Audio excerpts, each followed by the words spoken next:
Hello and welcome to the Tillage Edge with me, Michael Hennessy. This is the weekly podcast for all your tillage news and advice. In this episode, and due to the harvest difficulties and poor returns, I chatted to James McDonnell, a financial specialist from Teagasc, about how farmers can manage through this difficult period. I first asked James to explain some of the terminology such as cash flow, turnover and profit. We'll start with the simple stuff. Turnover really is just a measure of the amount of money that passes through your bank account. Now, some accountants would use the word turnover to equate to sales. So it's a very crude measure, and it's really just used by banks to figure out a percentage of your turnover becomes your overdraft limit. And that's really all turnover is used for. So to give you an example of businesses with a high turnover, say the livestock marts, they buy all the cattle every Tuesday and they sell them every Tuesday through the ring. So they have a huge turnover in terms of sales, but it gives you no idea of the costs of running the business. So it doesn't tell you anything about the profitability or the efficiency of the business. So that's turnover. If we look at profit, I suppose it's the amount of money that you earn in producing something. So if you sell €1,000 worth, €3,000 worth of grain, and the costs included renting the field for 1,000, and you had spray, seed, fertilizer costs of another 1,000, your profit is the third 1,000, which is left. The limitation of that measure is it tells you nothing about the money that's in your bank account. So if the grain isn't sold, it's only half of it sold and half of it is sitting in the store. So you have €500 worth of grain sitting in the store. That still counts as part of your profit in tax accounts. So it's still not a measure of how much cash is in your account. So cash flow is really the best measure to look at. So it's the amount of money sitting in your bank account. So you could have a high turnover, you could have a high taxable profit, but you might have very little money in your bank account. So farmers really need to look at their bank account and how much money is due to come in and how much money is due to be paid out. So that's like a cash flow budget. So what will your bank account hold at the end of the year? So will it be positive or negative? If it's negative, you're in your overdraft. So cash flow is really what we should look at. Okay, so when we talk about cash flow, and I very much suspect the tillage farmers out there probably have cash flow issues because, like I said, the harvest is down quite a lot, and the amount of sales coming through their accounts are probably not as good as they were other years. So where a guy sees himself in that situation, where should that farmer start? Well, I suppose so. Starting with cash flow, the first thing I'd say is look in the bank account, see what's there. And the easiest thing to do is probably take out a blank sheet of paper and a pen, and down one side of the sheet of paper, write down potential income, and the other side, write down your expenses. Now, I suppose you have to have a target date in mind, and different farmers will have different kind of target dates. So if we look at dairy farmers trying to write a budget, we try to write it at this time of year to take it through to next May when the next decent milk check is due in. Dry stock farmers might do it from now until Christmas because they've got the single farm payment due in October, and they probably have a lot of sales between now and Christmas. And then they'll start again in the next cycle. With tillage, we're kind of at the end of a cycle now because you have the harvest done. So you're starting now until this time next year. So it might be prudent to try and write a budget for the next 12 months.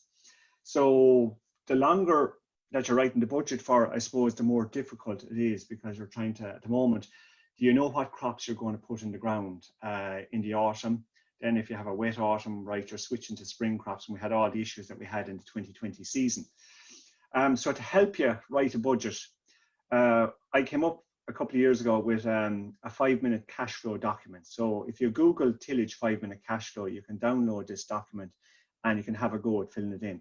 Really what it is, it's a formalized method of, I suppose, write instead of using a blank sheet of paper.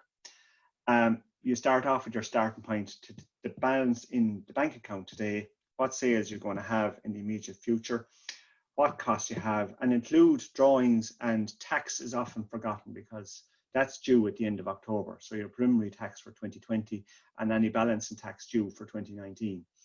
So I suppose if the cash flow doesn't look so great, well, then it's on to the next step. You need to sit down with your advisor and maybe take a more detailed look at the business. Now that could entail looking at your crop mix, rented land, the machinery that you have, maybe change in enterprise. I know some people have changed to dairy and from other enterprises, or maybe even organics. I believe the current grain price there is over 300 a ton. So there's different things that you can do. But I suppose it's about having a conversation with your advisor if things aren't looking so good. Okay. So, James, then when somebody has that kind of fairly well completed, there is, I suppose there's, people can look backwards, I suppose, maybe to give them an idea about what expenses were there in the past. Does a farmer really need to go through the that level of detail to get a decent plan out? Yeah, I would think so. And I would say starting with last year's figures is a very useful method to compare year on year how things are working out. It also helps jog the memory of the different payments that you have. And I suppose if we look at farming, I'd say it's nearly in cycles that I suppose hopefully that 2020 is the worst year of the next 5, and that we'll have 2 or 3 good years and a couple of average years. To budget forward for a tillage farmer, I suppose your costs and returns booklet is very useful to figure out the crop mix for next year. We have CAP around the corner, and we don't know exactly what's going to happen. The greening will probably be different, so you might be able to grow a crop rotation rather than 3 crops together, which I suppose is more difficult for the smaller tillage farmers, trying to fit in 3 crops and the extra machinery and logistics around that. The other thing I suppose is about living expenses. They can be difficult to figure out, and many people don't have a separate farm account. So if things are tricky, it might be an idea to run a separate account for your drawings and a direct debit. Then there are other items that you mightn't think of. Maybe the children are getting big and are heading towards college, so there might be a big ticket item required like college fees or accommodation or something like that. So you really do need to sit down and work out a budget for the next 12 months. And the advisors are there to help you with this. They have other tools available, like we've got an Excel program called the Cost Control Planner. So you could sit down once a month and try and predict your cash flow regularly. But I'd say the best place to start is with a sheet of paper or the 5-minute cash flow document. Okay, so James, just on the you mentioned, I think that just briefly there, the profit monitor, is that necessary to have that? So say if a guy had hasn't got it done maybe over the last number of years, or maybe hasn't done one at all, is that again something else that would help him figure out where he's going to go in the future? Yeah, well, I suppose every farmer does tax accounts, and all they do is measure the amount of tax you're due to pay revenue. But we have the profit monitor, which is it's a farm management tool. So it helps you figure out what are you good at and what are you not so good at. So which are your more profitable crops. So it's definitely worth sitting down and doing a profit monitor. Now, I suppose in the KT groups, it was a mandatory job, and you got paid to look at your own business, which I suppose it's something that we should be doing anyway. And advisors are well trained, in how to help you interpret what you're good at and what you're poor at. So the results provide you with reliable figures on how efficient you are, which crops you're better at growing. So it helps you write a plan for the next number of years, because you can take your past performance and you can predict it forward. I suppose on tillage farms, a lot of the big investment is machinery, and it's very easy for the finance company to come and take away the machine if you don't make a payment. But in other sectors, banks, when look for plans, how are you going to pay for this new milking parlour? How are you going to pay for this cattle shed? And oftentimes the profit monitor is used by the bank to look at your efficiency, and then a farm plan is written based on that. So we take your efficiency and we'll predict that forward. If you're not so efficient, well, then it's about figuring out with your advisor where you can improve efficiency. So it might be a piece of rented land that the fertility is low in, or it's not the best land, maybe it shouldn't be used for crops. Or it could be that your machinery costs are too high. And I suppose you could use the Teagasc machinery program to figure out how to reduce your machinery costs. So everybody has things are good at and things that they're poor at, and the Profit Monitor is the program to help you figure that out. So I suppose, James, it's I suppose some farmers might view the Profit Monitor as something to beat the farmer over the head with, but what you're very clearly saying here is that not at all. It's a tool that can be used in many different ways. Oh yeah, it was designed for that purpose, and I suppose like it's all of the main buyers of milk, meat, grain all have their own farms, so they know themselves how to produce grain or meat or milk efficiency. So this is a tool for the farmer, you know. Okay, so we'll just get back, James, to you mentioned machinery, and obviously machinery repayments are quite substantial on a lot of farms, given the cost of some of the machines that are out there at the moment. Where a guy is in trouble, are there any options out there in terms of deferring repayments for machines? Well, I'd say the first thing is, I suppose, to go and talk to the people that are financing you. Getting in there early allows you to have a conversation that you're not missing a payment. So maybe they'll allow you to skip a few months and add them on at the end, but the interest is clocking on the balance that's outstanding, or maybe you just pay interest for a couple of months. I suppose it's probably easier to deal with banks possibly than finance companies, because oftentimes the loans on machinery, they might be a very fixed contract rather than a variable contract. So it might mean getting some, to continue the payments on the machine, you might need to take a short loan with a bank to keep that going. So I suppose it's about sitting down and looking at your schedule, figuring out which items are the easiest to do. During this COVID crisis, there's an awful lot of families that have deferred mortgage payments for a number of months. So essentially, when they go back paying, they're adding these payments that are skipped to the end, and there's a small little bit of extra interest due because there has been no payments for the 6 or 8 or 12 months, whatever the length of time is. So the banks and the finance companies will work with you, but you need early engagement. And the last thing you want to do is skip a payment, because then that has an effect on your credit rating for the next time that you want to go and make an investment on the farm. The other thing, I suppose, is if there's spare machinery around the place, and you're taking a detailed look at your system, and you need to raise cash by selling a machine, you need to talk to your accountant about its book value, because there might be tax due on the disposal. So it could have a machine that's there 5 years, might have very little value in the book, but it could be still worth a lot of what you paid for it when you bought it. So there could be a lot of tax due on that machine. So it's worth having a chat with your accountant if you're going to dispose of any items that are there on the farm. All very valid, James, but when we try to leverage a machine from a tillage man, it's always a difficult thing to achieve. But anyway, look, we'll just move on a little bit. So again, where a guy is under pressure, he's all these kind of things coming in on him in terms of where is he going to find the money for the next bit.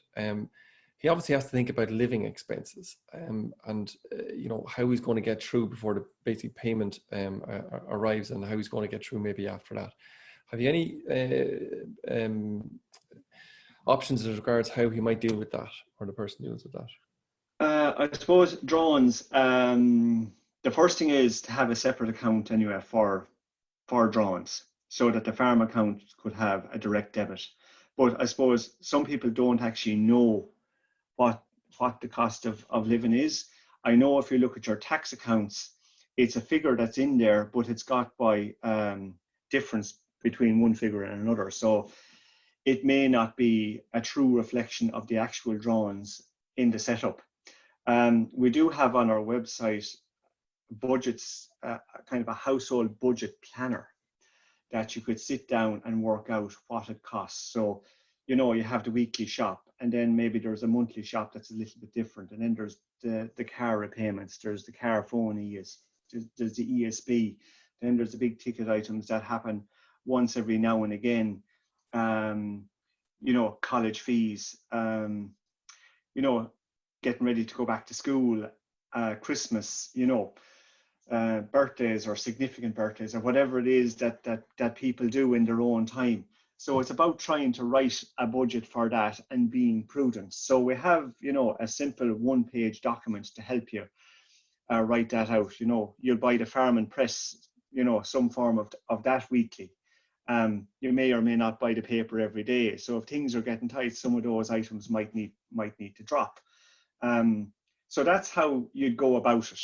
And if things are going to be tight, I suppose you have to look at, well, can the farm deliver more, or how do you cut your cloth to suit what you're doing?